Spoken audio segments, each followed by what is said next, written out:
সুপ্রিয় দর্শক, আসসালামু আলাইকুম। আজকে আমি আপনাদেরকে তৈরি করে দেখাবো বাঙালির সবথেকে পছন্দের খাবার ভর্তা ভাত। আমার মতো যারা মাছ মাংস খেতে খেতে ক্লান্ত, তারা এই ভর্তার আইটেমগুলো করতে পারেন। আমি এখানে 10 পদের ভর্তার আইটেম একসাথে দেখিয়েছি। পুরো ভিডিওটা আপনারা ধৈর্য সহকারে দেখলেই বুঝতে পারবেন আমি ভর্তাগুলো কিভাবে তৈরি করেছি। প্রতিটা ভর্তা প্রায় সেমভাবেই তৈরি করেছি, তবে শেষে যদি আপনারা দেখেন তাহলে বুঝতে পারবেন যে লইট্টা শুটকি ভুনা এবং চাপা শুটকি ভর্তার সিস্টেমটা একদমই আলাদা। আমি শুরুতে চিংড়ি মাছ ভর্তা করে নিব। এর জন্য সব কিছু তৈরি করে নিচ্ছি। আপনারা দেখে নিশ্চয়ই বুঝতে পারছেন, এগুলো বলে দেওয়ার মতো কিছু নেই। প্রতিটা ভর্তা আমি ব্লেন্ডার করে নেব। এর জন্য আগে শুরুতে আমি সবগুলো ভর্তা প্রস্তুত করে নিব, তারপর এগুলো ঠান্ডা হওয়ার পর একত্রে এক এক করে ব্লেন্ডার করে নেব। চিংড়ি মাছটা ভর্তা করার জন্য প্রস্তুত হয়ে গেছে। এখন আমি কালো জিরা ভর্তার জন্য সব কিছু প্রস্তুত করে নেব। আসলে ভর্তার আইটেমগুলো করা খুব একটা সহজ না। এগুলো করতে গেলে অনেক বেশি সময় লাগে আর ধৈর্য সহকারে করতে হয়। ভর্তা আসলে আপনাদের হাতে টেস্ট কীরকম হবে সেটা পুরোপুরি আপনাদের উপর নির্ভর করবে, কেননা ভর্তার প্রধান উপকরণ হচ্ছে সরিষার তেল। আর সেখানে যদি আপনারা খাঁটি সরিষার তেল যদি ব্যবহার না করেন তাহলে ভর্তার টেস্ট কখনোই ভালো হবে না। আর যদি ভর্তা তৈরি করতে গেলে পুরোপুরি পরিষ্কার পরিচ্ছন্নতা বজায় না রাখেন, সেক্ষেত্রেও ভর্তার টেস্ট আপনারা ভালো পাবেন না। তো আমার ভিডিওটি আশা করি আপনারা ধৈর্য সহকারে দেখবেন শেষ পর্যন্ত, তাহলে বুঝতে পারবেন যে আমি কিভাবে ভর্তাগুলো তৈরি করছি।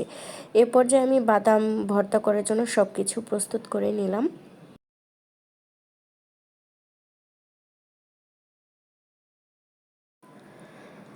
আর এ পর্যায়ে আমি ধনিয়া পাতা ভর্তাটা করে নেব। এই ভর্তাটা আসলে আমার অনেক বেশি পছন্দের একটি ভর্তা। এটার ফ্লেভারটা আমার অনেক বেশি ভালো লাগে। আমি অনেকগুলো ভাত খেয়ে ফেলতে পারি এই ভর্তাটা দিয়ে। আর এভাবে ভর্তাটা করলে আসলে টেস্ট অনেক ভালো আসে।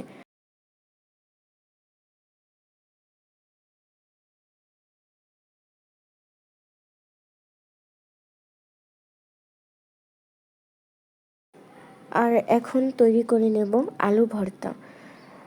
এইভাবে জাস্ট আপনারা আলু ভর্তাটা করে দেখবেন, অনেক মজা লাগে এটা খেতে। এটা টেস্ট খুবই ভালো হয়। আমি সবসময় এভাবে আলু ভর্তাটা করে থাকি, তাই আপনাদের সাথে এটাও শেয়ার করলাম।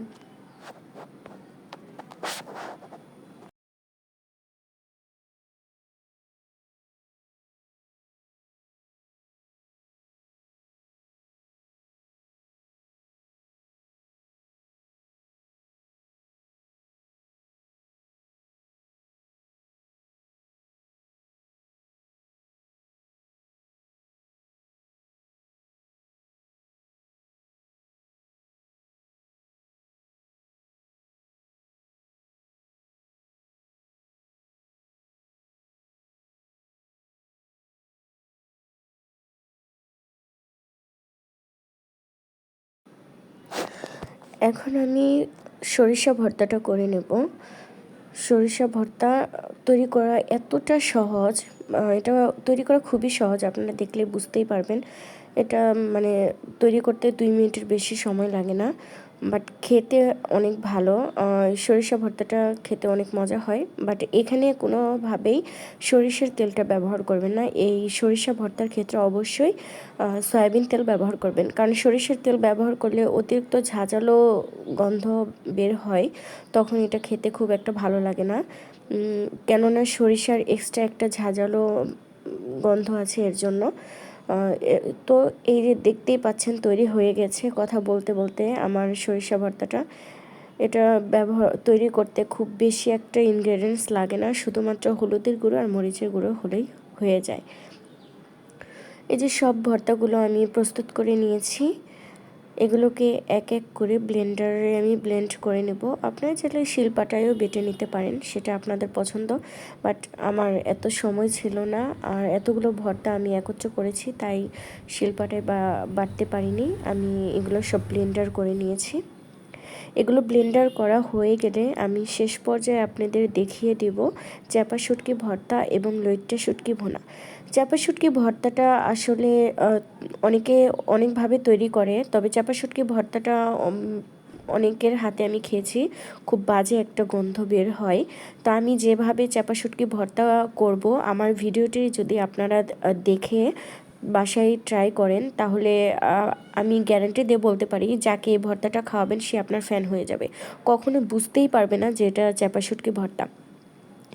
আর আমি বলে রাখি আগে থেকেই যে আমি কোনো শুটকির কখনোই মাথা নিই না, কারণ শুটকির মাথাতে পোকা থাকে। আপনারা অবশ্যই শুটকির মাথাটা ফেলে দেবেন, মায়া করে কোনো লাভ নেই। শুটকির মাথার ভেতরে খুব বাজে পোকা থাকে। শুটকির মাথাটা ফেলে দিয়ে খুব ভালোভাবে ঠান্ডা পানি দিয়ে ধুয়ে তারপর গরম পানি দিয়ে কচলিয়ে ধোয়ার পর সেটার পেট থেকে যে কালো নাড়ি ভুঁড়িগুলো শুকিয়ে থাকে সেগুলোও বের করে ফেলতে হবে। খুব ভালো করে যখন শুটকিটা আপনি পরিষ্কার করবেন তখন দেখবেন যে সেটা কোনো বাজে গন্ধ নাই।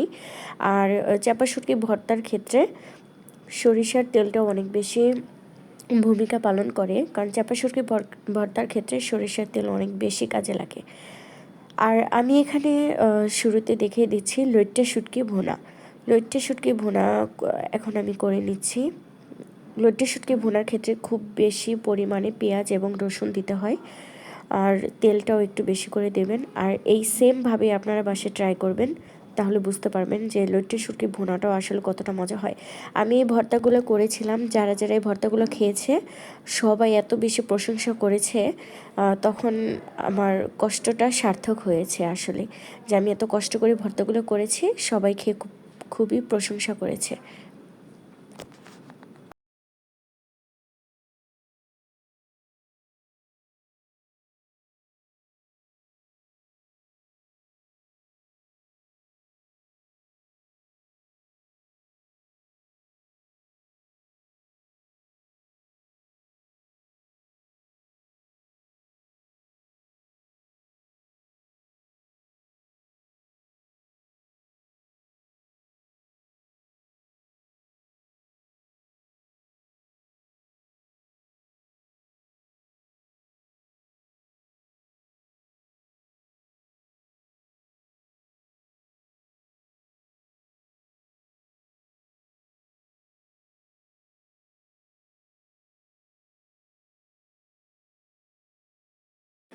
লইট্টা শুটকি ভুনাটা আমার তৈরি হয়ে গেছে। এটা তৈরি করা অনেক বেশি সহজ। এটা তৈরি করতে খুব বেশি উপকরণের প্রয়োজন হয় না, শুধুমাত্র হলুদের গুঁড়ো, মরিচের গুঁড়ো, ধনিয়া গুঁড়ো আর ভাজা জিরে গুঁড়ো দিলেই হয়।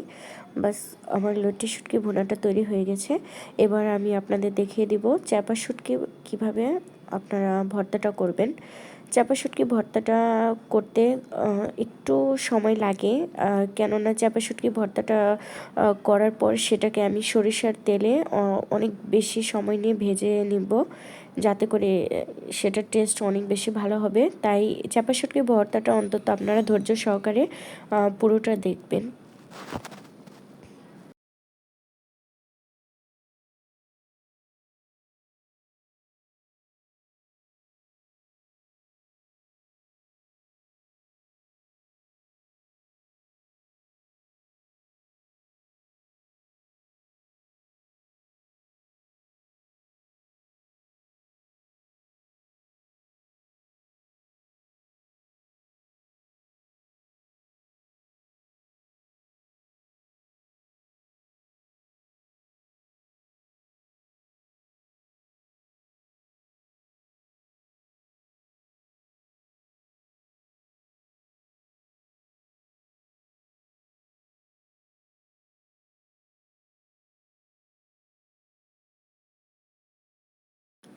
চাপা শুটকি ভর্তার জন্য উপকরণগুলো তৈরি করা হয়ে গেছে।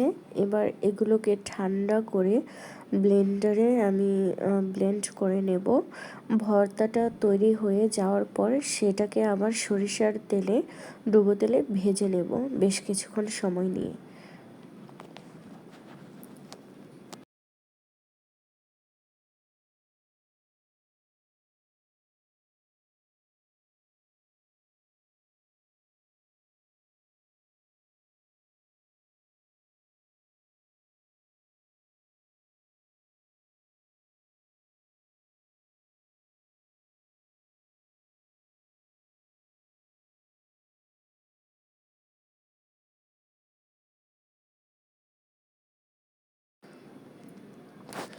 তৈরি হয়ে গেল মজাদার চাপা শুটকি ভর্তা।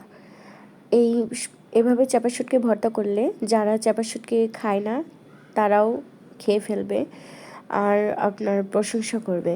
তো আশা করি আমার ভিডিওটি আপনাদের ভালো লেগেছে। যদি ভালো লাগে তাহলে অবশ্যই একটা লাইক দিবেন, কমেন্ট করে জানাবেন এবং বেশি বেশি করে শেয়ার করবেন সবার সাথে, যাতে করে সবাই এই ভর্তার আইটেমগুলো করতে পারে। সেজন্য আর ভিডিওটি আপনাদের ধৈর্য সহকারে দেখার জন্য অনেক অনেক ধন্যবাদ।